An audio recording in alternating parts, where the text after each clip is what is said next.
Reklamo sa tagal ng pagpoproseso ng kanyang retirement benefit. Ito ang inilapit sa ating ni Ireneo Ramos. Si Ireneo dating seaman na labis na anya nalulungkot dahil hanggang ngayon hindi pa rin niya tatanggap ang kanyang pensyon. Pakinggan natin ang kanyang hininga. Magandang hapon po sa inyo, Responde. Ako po si Ireneo Ramos Jr., 63 years old ng Marigold Street, De Castro Village, Niog, Bacoor, Cavite. Isa po akong dating seaman. Ang akin pong SSS number ay 0319269752. Nais ko pong ilapit sa inyo ang aking reklamo ukol po sa SSS. Ako po ay nag-file sa SSS ng retirement benefit noong October 18, 2012. Ipinababalik po ako after 45 days pero umabot pa po yun ng 60 days at hanggang ngayon po ay hindi ko pa po nakukuha. Ako po ay nadidepress dahil po dito. Last week po naman tumawag po ako sa SSS at sabi po nila ay approve na ang kaso. Pero wala pa rin po kaya po humingi na po ako ng tulong sa Responde. Matanda na po at mahina na po ang aking katawan at nagkakasakit din po ako kaya kailangan ko po ito. Ngayon pa lamang po ay nagpapasalamat na ako dahil kayo po ay maraming natutulungan. At sana po ay matulungan niyo din po ako. Maraming salamat po. Bilang pagtugon po sa problema ito ni Ireneo, inilapit natin ang kanyang kaso sa SSS. At narito ang sagot ni Ms. Mayros Francisco, ang head ng Media Affairs ng SSS. Yung kay Ireneo Ramos, sabi niya kasi matagal na siyang naghihintay na makuha ang retirement benefit. So tinignan ko yung records niya, lumalabas, meron siyang 85 contributions.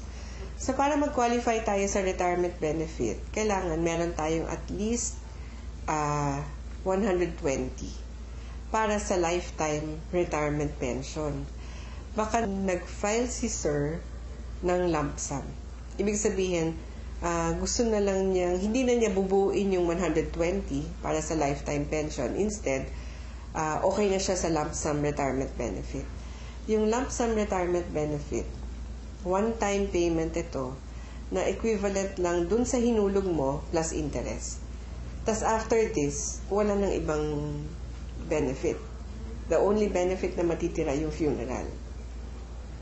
Unlike ang lifetime pension, pag lifetime pension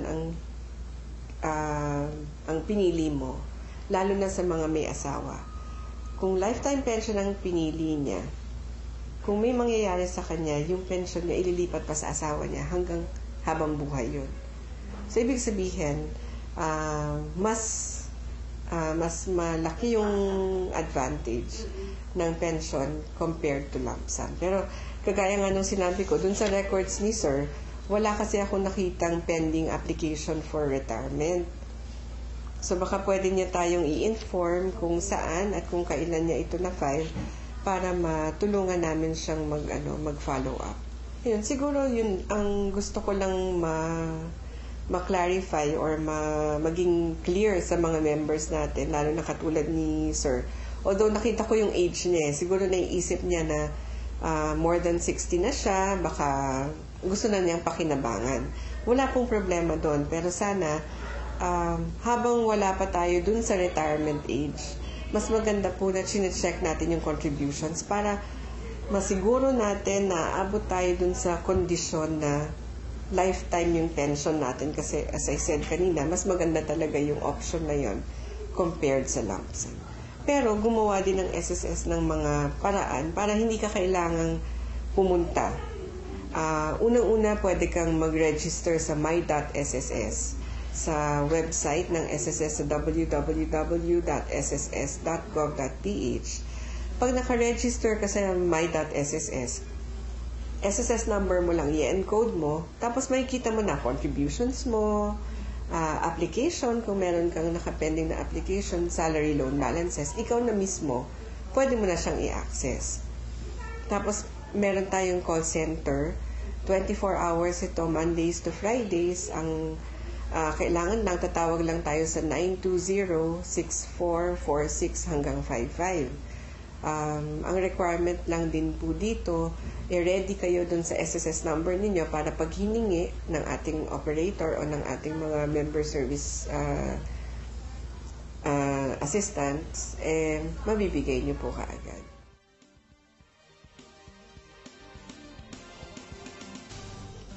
Problema naman ho sa tagal ng pagkuha ng death claim ng asawa ng kanyang hipag ang ipinaresponde sa atin ni Paulino Aday. Pakinggan natin ito. Magandang hapon po. Ako po si Paulino Aday. Dumulog po ako sa responde para po ilapit ang problema po ng hipag ko na si Isidra Esperon. Tungkol po ito sa death claim ng kanyang asawa na si Fernando Esperon. Bakit po kaya natatagalan? Saan po kaya nagkakaproblema? Narito naman ang sagot ni Ms. May Rose Francisco na SSS sa mga katanungan ni Paulino. Kasi dito kulang yung requirement. Tapos merong problema sa birth date. Kasi bago po natin pwedeng i-process yung claim, talagang kailangan lilinisin muna natin ito. Kung may problema sa birth date, kailangan lang mag-submit ng birth certificate as basis. Tapos, yung requirement, kailangan po talagang mag-comply tayo.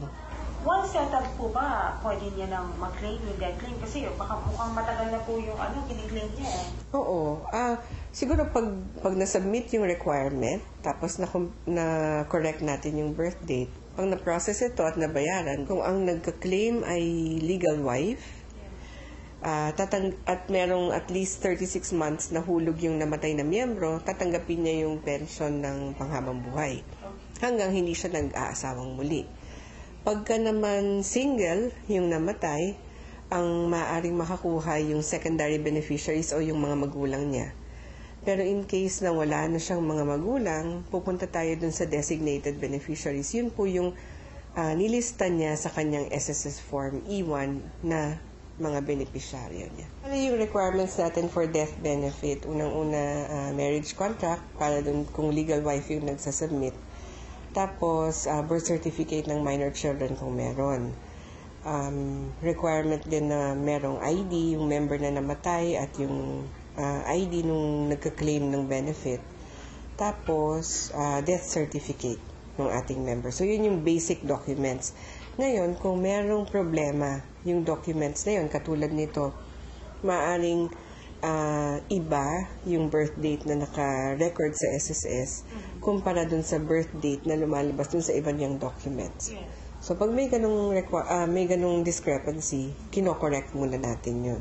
Kung hindi available ang birth certificate, baptismal, or yung mga ganong tipo ng documents and other supporting documents na maaari ding hingin. Siguro para kay Mr. Paulino Aday, sabi nga niya kasi may kulang na requirement, maganda siguro na ma-comply kaagad. Kasi hanggat hindi ho tayo nagko-comply dun sa requirement, yung process tumitigil. Kasi inaantay po natin na dumating yung dokumentong hinihingi. So as soon as pwede nating ibigay sa SSS yung requirement, mas mabuti. Tsaka, siguro para dun sa mga cases na, kunwari, may ni-require sa kanila pero wala silang ganung dokumento or hindi nila alam kung saan nila hahanapin, pwede naman po ninyong tanungin ng SSS kung ano yung possibility na kung saan hahanapin or kung talagang wala talagang ganung dokumento at proven based on probably certain certifications from offices na supposedly may hawak ng ganong document, i-inform niyo po ang SSS para ma-re-evaluate po ito at masabi ano pa nga ba yung pwedeng document, pwedeng ibang ibigay.